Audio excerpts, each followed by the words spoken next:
아담이 그 아내 하와와 동침하며 하와가 임신하여 가인을 낳고 이르되 내가 여호와로 말미암아 득남하였다 하니라.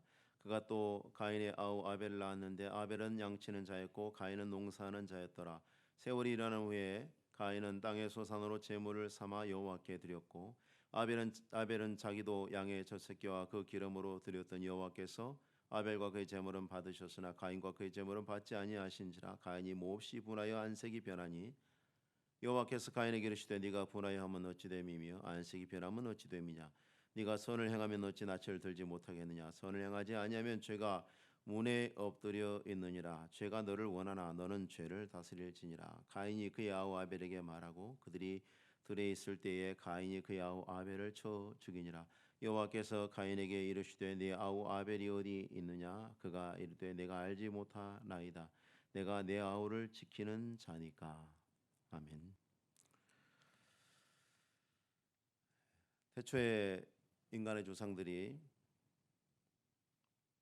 가정을 이제 꾸리게 됩니다. 엄마 아빠가 있고 이제 자녀가 태어났습니다. 그리고 일어나는 첫 사건에 대해서 오늘 하나님의 말씀을 듣고자 합니다. 아담과 하와는 범죄한 이후에 에덴 동산에서 쫓겨나왔습니다. 쫓겨난 것까지는 불행이지만 그 이후로 아담과 하와에게 하나님이 특별한 은혜를 주신 것으로 보입니다. 하와가 첫 아이를 출산하고 했던 말이 바로 전에 그녀가 범죄한 이후에 하나님에게 책망받을 때 했던 말과 사뭇 다릅니다.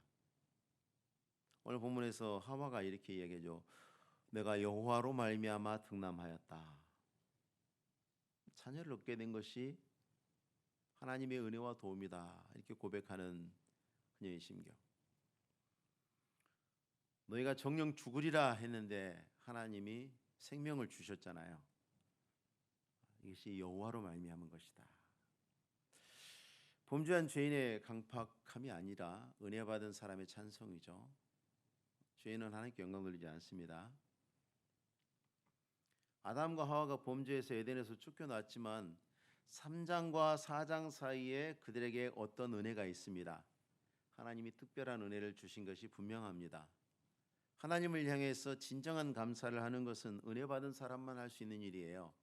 은혜 받지 않은 사람은 절대로 하나님 옆에 진심으로 감사할 수 없습니다. 하와는 지금 감사하고 있습니다.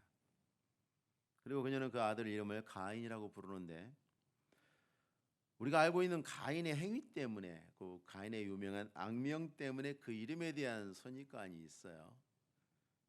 근데 가인의 이름이 가지는 의미가 나쁘지는 않습니다. 얻음 주셔서 내가 얻었다. 내가 취했다가 아니라 얻었다. 그러니까 누군가 주셨죠. 누가 주셨냐면 분명히 하와는 여호와가 주셨다. 하나님이 주셔서 내가 얻은 것이다. 그게 가인이 이름 뜻입니다. 좋죠?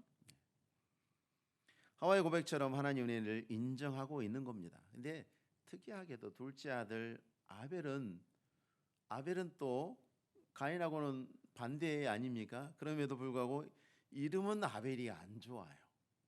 아벨의 이름 뜻은 헛됨이다. 그런 뜻입니다. 헛됨. 그럼 하와는 하나님이 주신 은혜가 헛되다고 생각했을까요? 아니면 하나님의 은혜에 대해서 조금 전까지 감사했는데 은혜를 또 저버린 것일까요? 아담과 하와는 범죄한 이후에 에덴 동산에서 추방당했음에도 불구하고 하나님께서 자신들을 통해서 새 생명을 주신 것에 감사했죠. 하와만의 이야기라고 보시면 안 돼요. 아담이 같이 있었죠. 근데 그 감사하면서 보니 이 생명이 완전한 구원의 은혜가 아니라는 것을 깨달은 거예요. 자신들에게서 태어난 이 생명이 하나님이 처음에 자신들에게 주셨던, 그래서 자신들이 갖고 있었던 죽음이 전제되지 않은, 그래서 네가 정령 죽으리라 하기 그 전에 그 상태가 아니라는, 자신들이 가졌던 그 생명과 같지 않다는, 자기들에게서 나온 생명은 하나님이 자신들에게 주셨던 것과는 다르다는 것을 깨달은 것입니다. 이 아이들의 생명은 영원한 생명이 아니구나. 아담과 하와는 범죄하지 않았으면 영생을 했을 거예요. 근데 범죄했잖아요. 그래서 죽게 되었잖아요. 자신들에게서 이제 나오는 생명이 죽을 수밖에 없는 생명이라는 것을 깨달은 거죠. 그래서 아벨이라고 부른 것입니다. 범죄한 세상에도 하나님이 여전히 자비로운 은혜를 베푸십니다. 그러나 그것은 영생 얻는 구원의 은혜는 아닙니다. 하나님께서 선인과 악인에게, 의인과 죄인에게 해와 비를 골고루 내려주십니다마는 마침내 심판의 시간에는 특별한 은혜로 택하신 사람들만 구원을 얻습니다. 이 세상의 모든 사람에게 차별 없이 주시는 은혜는 우리가 일반 은총의 은혜라고 합니다마는 하와가 그것을 분별하기 시작한 겁니다. 하나님께서 범죄에서 이제 죽음이 선고된 이 인간들에게 생명 낳는 은혜를 허락하셨습니다마는 하와가 자신을 통해서 그리고 인간들을 통해서 나오는 이 생명이 영원한 것이 아니다라는 것을 그 아들의 이름을 통해서 지금 고백하고 있는 겁니다. 헛됨이라는 이름을 가진 이 아벨이 그 형 가인과 함께 하나님께 제사를 드립니다. 3절에 보니까 세월이 지난 후에,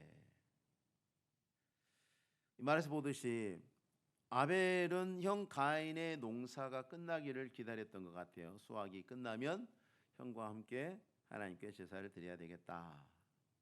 형을 좀 배려하고 있죠. 여기서 심각한 문제가 발생해요. 인류 역사상 최초의 제사가 드려지는 그 뜻깊은 순간에 하나님께서 아벨의 제사는 받으시고 가인의 제사는 받지 않으신 겁니다. 제사를 받고 받지 않으신 것을 가인과 아벨에게 어떻게 알려주셨는지 우리가 알 바가 없어요. 분명히 그들은 알았어요. 내 제사는 받았구나, 내 제사는 받지 않았구나라는 것을 그들이 분명히 알 수 있었는데 어떤 방법으로 알려주셨는지 우리는 알 수 없어요. 왜 하나님이 아벨의 제사만 받으셨는지도 기록되어 있지는 않습니다. 그리고 왜 가인이 아니라 아벨인지도 말씀하고 있지 않습니다. 그러나 우리는 그 이유를 하나님이 변함없으신 분이기 때문에 성경의 전체를 통해서 우리 알게 된 하나님의 속성을 모든 곳에 적용할 수 있어요. 로마서 9장에서 그 자식들이 아직 나지도 아니하고 무슨 선이나 악을 행하지 아니한 때에 택하심을 따라 되는 하나님의 뜻이 행위로 말미암지 않고 오직 부르시는 이로 말미암아 서게 하려 하사 리브가 얘기를 주되 큰 자가 어린 자를 섬기리라 하셨나니 기록된 바 내가 야곱은 사랑하고 에서는 미워했다 하심과 같으니라. 택하심을 따라 되는 하나님의 뜻이 행위로 말미암지 않고 오직 부르시는 이로 말미암아 서게 하려 하사, 이게 하나님이 사람을 구원하시고 구원을 이루어 가시는 하나님의 계획과 섭리입니다. 기쁘신 뜻을 따라서 아벨을 택하시고 아벨의 제사를 온전하게 하시는 은혜를 베푸시는 것입니다. 여러분, 누가 예배를 드릴 수 있습니까? 아무나 와서 앉아 있으면 예배 드리는 것입니까? 믿음으로 하나님 앞에서 믿음으로 나와서 예배하는 사람만 예배 드리는 것입니다. 믿음이 없는 사람은 예배 드릴 수 없어요. 그래서 교회당에 처음 와서 이제 믿을까 말까로 고민하는 분들은 아직 예배가 아니죠. 그분들은 이제 복음을 듣고 구원을 받아야 되는 분들. 어떤 분들에게는 그래서 이 예배 자리가 전도 축제요, 새생명 축제고, 어떤 분들에게는 하나님께 날마다 드리는 제사가 되는 거죠. 가인은 범죄한 인간 그대로의 본성으로, 아벨은 택하심을 받아서 구원받고 변화된 인간으로 하나님 앞에 제사를 드렸고 오늘 우리가 보는 결과가 나타난 것입니다. 아벨이 하나님이 받으시는 제사를 드릴 수 있었던 것은 은혜를 받았기 때문이죠. 오늘날 우리가 예배 드릴 수 있는 것도 은혜 받아서 이 자리에 나와서 예배 드리는 겁니다. 여러분이 잘나서 공부 잘해서 열심히 연구해서 내가 교회 가야 되겠구나, 그래서 이곳에 나온 것 아닙니다. 하나님이 부르시지 않는 사람은 한 사람도 여기 나올 수 없습니다. 그래서 하나님 앞에 나오는 사람마다 자랑할 것이 없습니다. 우리는 잘난 것이 없는 사람입니다. 하나님이 받으시는 사람은 자기가 가지고 있는 자격이나 조건 때문에 된 것이 아니고, 아벨도 가인처럼 헛된 생명을 가진 자죠. 아벨 이름이 헛됨 아닙니까? 그런 아벨을 하나님이 받아주셨다. 그것은 하나님이 그를 택하셔서 변화시켜 주셨다는 증거입니다. 4절에 여호와께서 아벨과 그의 제물은 받으셨으나 아담과 하와에게 하나님이 가죽옷을 지어서 입히셔서 그 부끄러움을 가리워 주셨죠. 그리고 헛된 아벨을 택하시고 변화시켜서 그의 제사를 기쁘게 받아주심을 통해서 하나님이 뭘 말씀하십니까? 태초부터 하나님이 말씀하시고자 하는 것은 범죄한 인간에게 유일한 구원의 소망은 무엇인가? 오직 하나님으로부터만 말미암는다는 것을 말씀하시고 있습니다. 창세기 처음부터. 그 상황에서 가인과 그의 제물을 받지 않으신 것에 대해서 가인이 몹시 분하여서 안색이 변했다. 가인은 누구에게 화가 난 것일까요? 하나님일까요? 아벨일까요? 자기처럼 제물이 거절당하지 않는 아벨, 왜 죄만 받아주시지 하고 아벨에게 화가 난 걸까요? 아니면 내 제물을 받아주시지 않은 하나님에게 화가 난 걸까요? 7절에서 이 문제에 대해서 가인에게 하나님께서 말씀하실 때 보면 선과 악에 대해서 말씀을 하십니다. 그걸로 봤을 때는 가인의 분노가 1차적으로 하나님을 향한 것이 분명합니다. 네가 선을 행하면 어찌 낯을 들지 못하겠느냐. 선을 행하지 않냐면 죄가 문에 엎드려 있느니라. 가인은 자신의 제물을 하나님이 받지 않으신 것에 분노했지만 이미 가인의 영적 상태는 그 자체로 심각한 거죠. 지금 왜냐하면 가인의 분노라는 것은, 여러분, 사람은 언제 화가 납니까? 언제 화가 날까요? 성경에 하나님께서 네 자녀를 노엽게 하지 마라는 말씀이 무엇일까요? 자녀를 무조건 징계하지 말라는 뜻입니까? 자녀를 무조건 징계하지 말라는 뜻일까요? 자녀에게 매들지 말라는 뜻일까요? 말로만 자녀를 양육하는 뜻일까요? 사람은 언제 화가 납니까? 우리가 왜 뉴스를 보면서 검사들에게 왜 화가 납니까? 일반인들은 기소율이 70몇 %인데 검사들은 0. 몇 %죠? 그래서 화가 나는 겁니다. 부당하다고 느낄 때 화를 냅니다. 사람들은 공정하지 않을 때 화를 냅니다. 가인은 하나님이 공정하지 않다고 생각하는 거예요. 지금 그래서 화가 난 거예요. 하나님이 오르셔? 그러면 회개를 했겠죠. 난 잘못 없는데 왜 하나님께서 내 제사를 받지 않으시지? 내가 뭘 잘못했는데? 쟤는 뭐가 잘나서 제 제사는 받아주시고 내 것은 안 받으시지? 아벨은 뭐가 잘났어? 아벨도 헛된 인간인데 왜 저 사람의 제사는 받고 내 건 안 받으셔? 하나님 잘못했지. 하나님 너무하시네. 화가 나는 거예요. 가인의 분노는 불신앙에서 오는 것입니다. 불신앙에서 오는 것입니다. 자신이 옳고 잘못이 없음에도 불구하고 하나님께서 부당한 판단을 하시고 부당한 조치를 하셨다는 것입니다. 이것이 죄의 본질을 잘 보여줍니다. 아담과 하와가 범죄할 때, 뱀이 하와를 어떻게 유혹을 합니까? 선악과를 금지하신 하나님의 의도가 옳지 않다고 하나님을 의심하게 하죠. 하나님은 공정하신 분이 아니야. 너희가 그걸 먹고 더 좋아질 것을 하나님께서 싫어하셔서 그런 거야. 하나님이 마냥 좋은 분은 아니야. 너 바보구나. 그 말을 믿었어? 그렇게 하는 거예요. 오늘날도 우리 주변에 뱀이 많습니다. 야, 성경에 있다고 다 그대로 하냐? 교회에서 목사가 시킨다고 다 그대로 하냐? 바보냐? 없습니까? 여러분 친구 중에, 이웃 중에 있어요. 가족 중에도 있을걸요? 있을 겁니다. 의심하게 합니다. 가인은 자신의 제물을 받지 않으신 하나님에게 매우 분노하고 또 하나님이 받아주신 아벨에게 또 분노하고 그러면서 자기는 돌아보지 않아요. 내가 잘못한 건 없을까? 정말 내 제사를 하나님이 왜 안 받으셨을까? 내게 무슨 문제가 있지? 돌아보지 않아요. 죄는 끊임없이 하나님을 의심하고 반항하고 분노합니다. 의로운 하나님의 백성은 성찰을 하죠. 하나님 앞에서 자신을 돌아봅니다.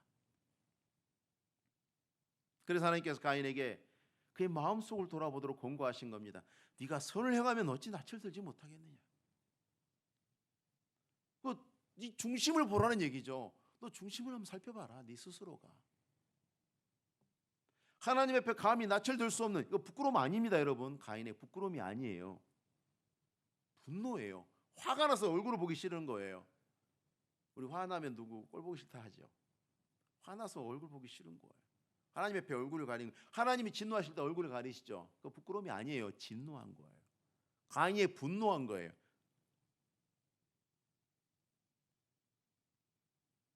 네가 선을 행하면 어찌 낯을 들지 못하겠느냐. 네가 문제가 네 스스로 하나님 앞에서 선한 믿음을 갖고 있다고 한다면 하나님 앞에 화낼 일이 뭐가 있느냐 그 뜻입니다. 그렇다면 하나님은 언제나 오르시고 문제가 있다면 내 안에서 문제를 찾아야 된다는 것을 깨닫기 때문에 하나님에 대해서 화내지 않아요. 그 말씀하는 것입니다. 그러면서 이어서 하신 말씀이 죄는 너를 원하나 너는 죄를 다스릴지니라. 원함과 이 다스림의 구도가요, 여러분 창세기 3장에서도 나와요. 범죄한 하와에게 하나님이 징벌을 내리실 때 이 구도가 똑같은 단어가 사용이 되고 있어요. 원함과 다스림. 너는 남편을 원하고 남편은 너를 다스릴 것이니라. 이 두 가지가 모두 원함과 다스림은 통제하고자 하는 욕망을 나타내는 거예요. 아내는 남편을 통제하고자 하지만 남편이 다스림 아래에 있게 되는 것은 아내의 욕구가 실현되지 못하는 거죠. 그것을 통해서 징벌이 되는 거예요. 죄가 통제하고자 할 것이다. 너를 원하지만 그러지 말고 이제 너는 죄를 다스릴 것이니라. 네가 통제해라. 그때 가인은 하나님 저는 그럴 수 없는 사람입니다. 아시다시피 저는 연약한 인간입니다. 그랬어야 했죠. 하나님 저를 도와주십시오. 그랬어야 했죠. 귀신 들린 아버지가 예수님에게 믿음에 대한 책망을 들었을 때에 곧 그 아이의 아버지가 소리질러 이르되 내가 믿나이다. 내가 믿나이다. 나의 믿음 없는 것을 도와주옵소서. 그렇게 했어야 합니다. 자신의 무능력을 발견했어야 합니다. 하나님은 인간이 스스로 안 된다는 것을 지금 가인에게 알려주고 계시는 거예요. 너는 죄를 다스릴지니라 하는 말씀은 가인뿐만 아니라 우리 모두에게 주시는 단서입니다. 죄는 감춰져 있습니다. 그 실체가. 그리고 죄가 나타나는 양상은 너무나 다양합니다. 그래서 양상을 보고 죄의 카테고리를 만들려고 하면 언제나 실패할 수밖에 없죠. 우리나라에 형법이 있고 민법이 있고 상법이 있고 온갖 법이 많습니다. 그 법들은 옳고 그름을 구별하고 있죠. 그런데 이 나라에 어느 나라도 마찬가지입니다. 나쁜 인간들은 어떻습니까? 잘만 빠져나가요. 왜요? 그 범주로 카테고리로 죄를 규정하는 것은 한계가 있어. 다 빠져나가요. 다 빠져나가요. 왜? 죄의 양상이 너무나 다양하기 때문에 다 빠져나가요. 온갖 의로운 옷을 입고 다니면서 온갖 미꾸라지처럼 나쁜 짓 다 하고 다니잖아요. 왜? 죄는 그렇게 잡을 수가 없어요. 죄는 실체를 잡아야 돼요. 실체를 잡지 못하면 양상만 갖고 보면요, 죄를 잡아낼 수가 없어요. 그래서 죄를 다스리고자 할 때 무엇이 죄인지 분별하는 것이 정말 큰 일입니다. 그렇잖아요. 너는 죄를 다스릴지니라. 뭐가 죄인지 알아야 될 거 아니에요. 죄가 뭔지 알아야 다스릴 것 아닙니까?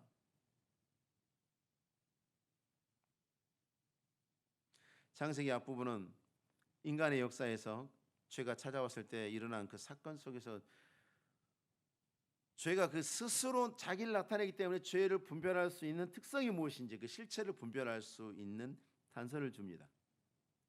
죄는요, 어떤 모양으로 나타나든지 간에 하나님을 향해서 반항하고 분노합니다. 아무리 어질고 너그럽고 인자한 학자의 모습으로 나타나도 하나님에 대해서 반대 이야기를 하고 하나님에 대해서 반대하고 하나님의 말씀에 대해서 분노한다면 그 죄예요. 어디에서나 누구에게나 똑같은 특성을 나타냅니다. 범죄한 이후에 찾아오신 하나님을 향해서 아담이 하와를 탓했습니다마는 하나님이 주셔서 나와 함께 있게 하신 여자 때문이라고 하나님을 지목했죠. 아담아, 네가 어찌하여 선악과를 먹었느냐? 하나님이 저 여자만 안 만들었으면 내가 선악과 안 먹었을 텐데, 하나님 괜히 저 여자 만들었고 내 옆에 붙여놔가지고 저 여자 때문에 내가 선악과 먹었잖아요. 그럼 뭐 하고 있는 겁니까? 하나님 원망하고 있잖아요. 그게 죄의 속성이에요. 제가 에덴 동산을 잘 돌보지 못했습니다. 하나님, 제가 그것을 거절했어야 되는데 제가 그것을 거절하지 못했습니다. 하나님, 그게 아니고 하나님이 만들어서 나하고 같이 있으래매요. 저 여자가 누가 소개시켜줬어요? 하나님이 소개시켜줬잖아요. 내 인생 망친 건 하나님이라요. 하나님의 분노. 하와도 뱀을 핑계하죠. 뱀이 누굽니까? 뱀 누가 만들었어요? 하나님 만드셨어요. 너는 왜 따먹었느냐? 하나님이 뱀 안 만들었으면 일 안 났을 거 아니에요. 하나님의 책임을 돌리고 사실은 하나님에게 분노하고 있는 겁니다. 가인도 똑같습니다. 그리고 그 분노가 하나님의 은혜가 나타난 아벨에게까지 도달합니다. 아담과 하와가 뱀이 있을 당시만 하나님의 은혜가, 이제 범죄했기 때문에 하나님의 은혜가 나타나는 사람이 없어요. 근데 이제 아담과 하와의 그 다음 세대에 가면 하나님의 은혜가 나타난 사람과 그렇지 않는 사람이 딱 나눠지죠. 그래서 죄의 분노는 하나님을 향해서 분노하고 하나님을 향해서 반대하죠. 반항하고. 근데 하나님은 눈에 안 보인다면 이제는 하나님이 나타나는 교회와 성도들 향해서 쏟아부어집니다. 우리처럼 이렇게 널찍한 거리를 두고 앉아서 마스크 쓰고 손소독제하고 체온 재고 그러면서 교회 나와도 TV에서 모인다고 난리를 쳐요.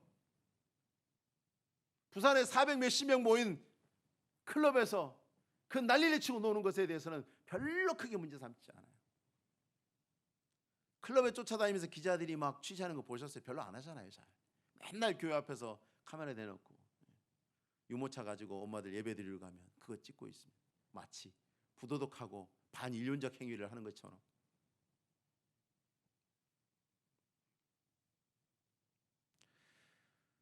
하나님께서는 가인의 분노가 하나님을 넘어서 지금 아벨을 향하고 있다는 것을 아셨어요. 그래서 죄를 다스려라. 가인아, 네 안에 분노가 있구나. 나를 향한 분노가 있구나. 그런데 그 분노가 나를 향한 것을 넘어서 내가 은혜를 베풀어 그 제사를 받으신 아벨까지 바라보고 가인에게 멈추라고 하신 거예요. 가인 멈추지 않아요. 하나님을 향한 분노를 풀어낼 방법은 없습니다. 하나님이 너무 그의 손에 닿지 않습니다. 아벨은 눈앞에 있어요. 그리고 하나님이 받아주심을 통해서 아벨에게 하나님의 은혜가 있다는 것을 알게 되었습니다. 그래서 하나님을 향한 죄의 분노가 어떤 것인지 가인이 행동으로 보여줍니다. 여러분, 이 상황을 한번 상상을 해보십시오. 아무도 생명이 죽음이라는 것이 어떤 것인지 알지 못할 때입니다. 아담도 살아있고 하와도 살아있어요. 아직 죽은 사람이 한 명도 없어요. 하나님이 네가 반드시 죽으리라 그랬는데 죽은 사람이 한 명도 없어요. 지금 한 명도 없어요.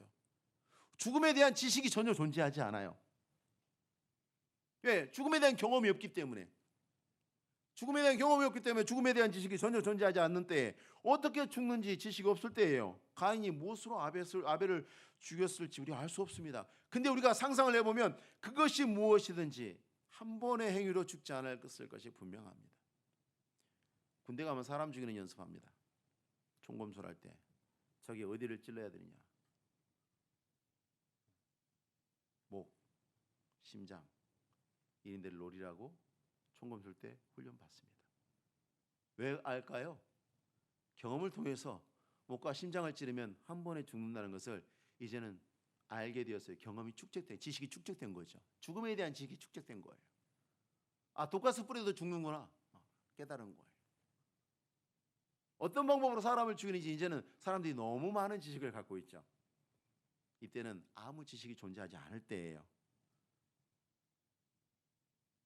영화에 보면 보는 사람의 마음을 편안하게 하기 위해서 그냥 가인이 돌을 들어가지고 성경 영화에 보면 돌을 들어갖고 아벨을 딱 한 번 때리니까 아벨이 딱 쓰러져 죽어줘요. 그죠? 그랬을까요? 그랬을까 생각하지 않습니다. 굉장히 끔찍한 장면입니다. 굉장히 끔찍한 장면입니다.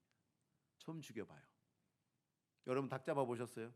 닭을 잘 잡는 분들은 한 번에 닭을 잡습니다. 못 잡는 분들은 닭도 괴롭고 잡는 사람도 힘들어요. 그렇죠? 잡아보신 분들은 알 거예요. 오리는 더 힘들어요. 오리는 이게 목이 잘려도 돌아다녀요. 죽음이 뭔지 모르는데 아벨이 죽었어요.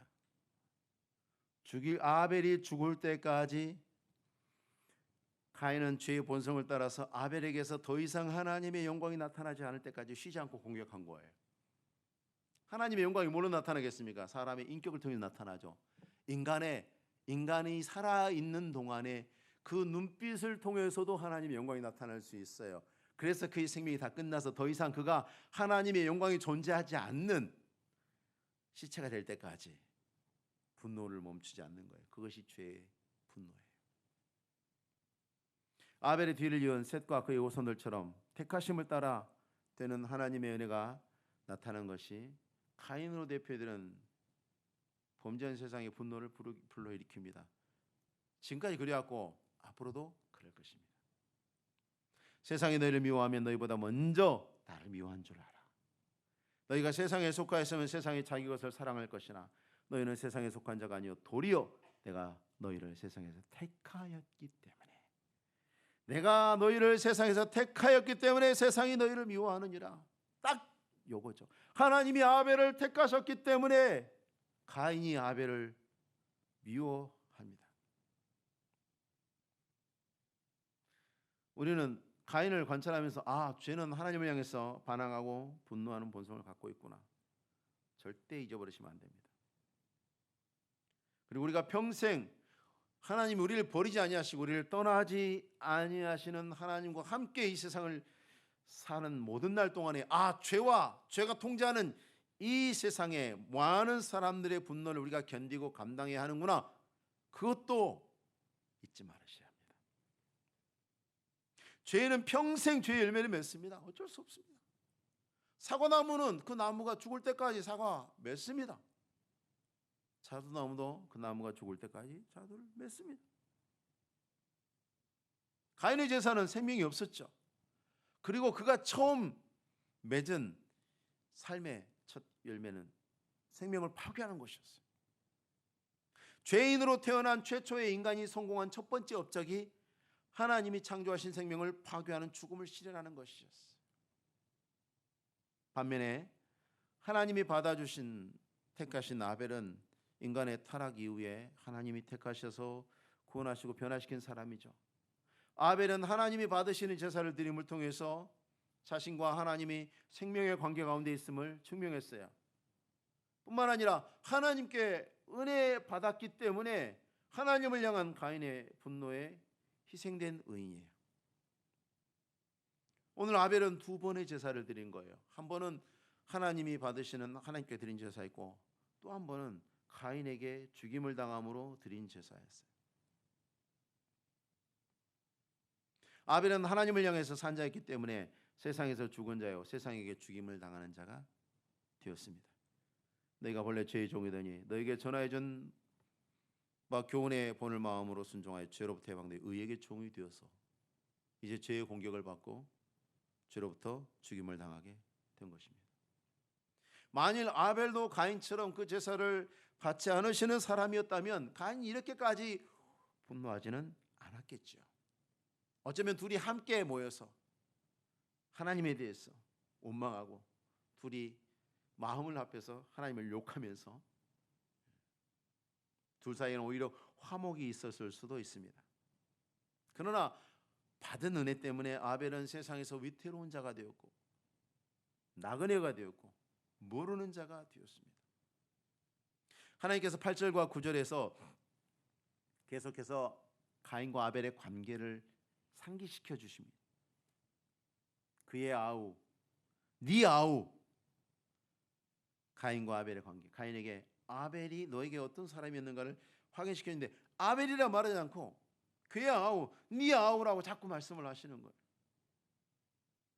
가인은 내가 알지 못하나이다. 내가 내 아우를 지키는 자니까. 그 형제 관계를 부정하죠. 이런 상황을 예수님께서 제자들에게 이렇게 가르치셨습니다. 마태복음 10장에서 내가 세상에 화평을 주러 온 줄로 생각하지 말라. 화평이 아니요 검을 주러 왔노라. 내가 온 것은 사람이 그 아버지와 딸이 어머니와 며느리가 시어머니와 불화하게 하려 함이니 사람의 원수가 자기 집안 식구리라. 예수님께서 이와 관련해서 비슷한 이야기를 하는 것 같으면서 정반대 이야기를 하신 게 있었죠. 그 성경 읽으면서 혼란스러우셨을 거예요. 내가 세상에 평화를 주러 왔다. 여기서는 내가 세상에 검을 주러 왔다. 어떤 말씀이 맞는 것일까? 여러분 주체를 생각해 보셔야 돼요.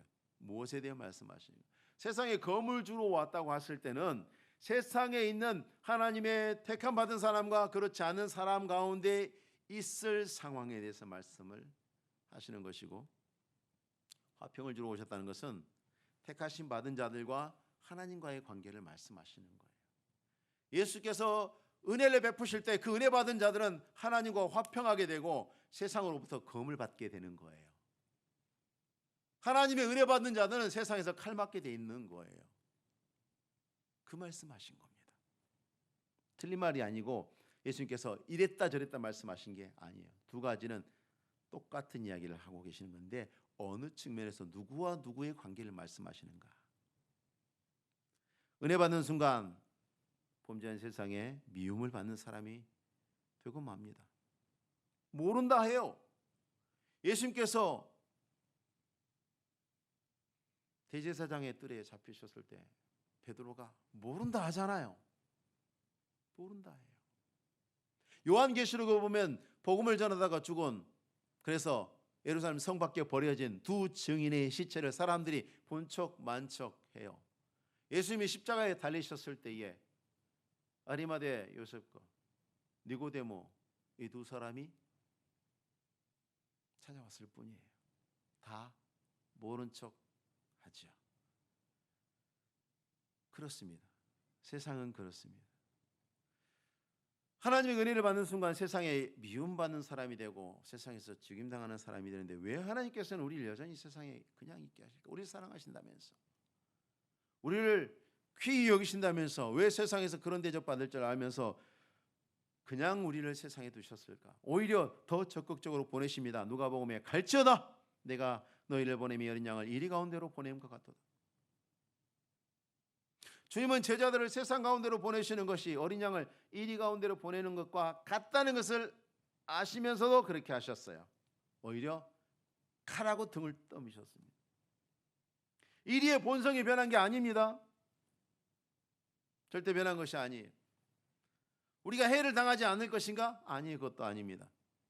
우리가 복음을 들고 나가면 사람들이 우리를 환영해주고 기뻐해주고 감사해주고 왜 이제 오셨냐고 그렇게 하지 않아요. 그렇게 하지 않을 거라고 말씀하세요. 그럼에도 불구하고 하나님께서 우리를 부르셔서 구원하시고 맡기신 우리의 사명이 그 세상 가운데서만 감당할 수 있는 것이기 때문에 하나님은 우리를 보내시는 것이고 오늘도 세상 속으로 가라고 재촉하시는 겁니다. 죄인들을 찾아가라니까 죄인들하고 어울려 놀라고 하시는 게 아니에요. 그들을 구원하라고 보내신 겁니다. 그들이 환영하지 않을지라도 그들 가운데 우리 할 일이 있기 때문에 보내시는 겁니다. 우리에게 이 세상은 출애굽한 이스라엘 백성들이 지나가야만 하는 광야, 영적인 전쟁터입니다. 우리의 씨름 혈과 육을 상대하는 것이 아니요 통치자들과 권세들과 이 어둠의 세상 주관자들과 하늘에 있는 악의 영들을 상대함이라. 그러므로 하나님의 전신갑주를 취하라. 이는 악한 날에 너희가 능히 대적하고 모든 일을 행한 후에 서기 위함이라. 이 전쟁터에서 우리는 아벨처럼 죽임을 당할 수 있고 사도 바울처럼 감옥에 갈 수도 있고 수없이 많은 고난을 당할 수 있습니다. 또 그렇게 될 것입니다.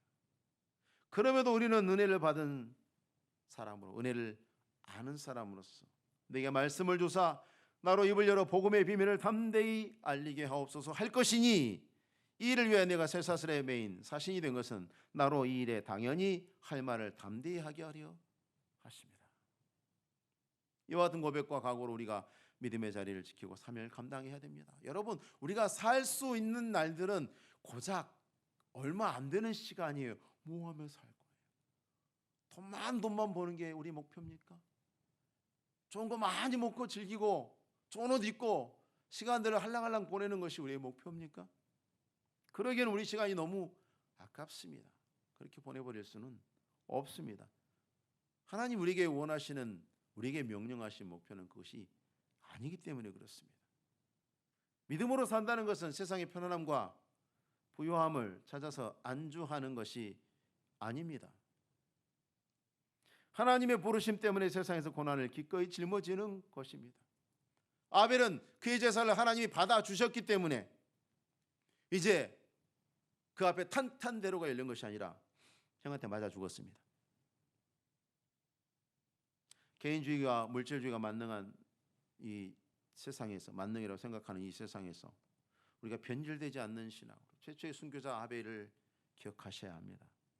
주님의 부르심을 따라서 이제 화살이 빗발치는 세상 속으로 담대히 나아가야 됩니다. 은혜 받는다는 것은 세상의 표적이 됐다는 뜻입니다.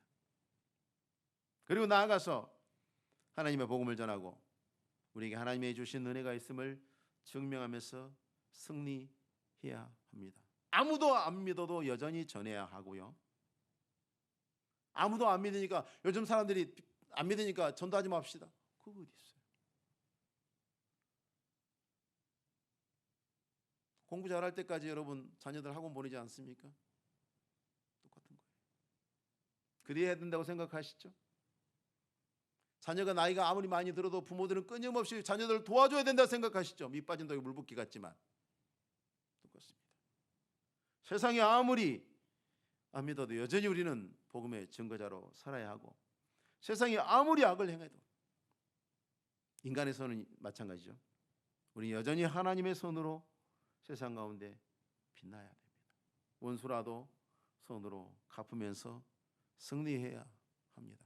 그것이 믿음으로 부름받은, 은혜 받아서 세상으로부터 구별된 하나님의 사람들의 마땅한 길이고 사명입니다.